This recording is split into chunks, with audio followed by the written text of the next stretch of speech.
শিখায়। এই দুঃখ, কষ্ট, বিপদ আমাদের কোমরকে সোজা করে, আমাদের পায়ের মাটিকে শক্ত করে। চিল্লায় বলেন ঠিক কিনা?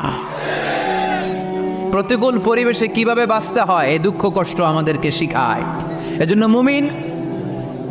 মুমিন বান্দার বৈশিষ্ট্য হচ্ছে দুঃখ কষ্ট বেদনা জ্বালা এগুলোতে সে আপসেট হয় না, সে হাল ছেড়ে দেয় না, সে ভরসা রাখে একজনের উপর। চিল্লায় বলতে হবে তিনি কে? কারণ মুমিন জানে রাত্রি যত গভীর হয় অন্ধকার তমানিসা ভেদ করে সুবহে সাদিক হয়।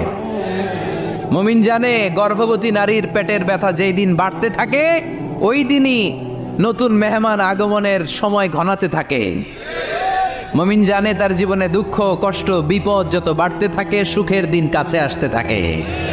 এজন্য মুমিনের হারাবার কিছু নেই। ফাইন্না মাআল উসরি ইউসরা, ইন্না মাআল উসরি ইউসরা। নবী হে, কষ্টের পরেই আছে আনন্দ, দুঃখের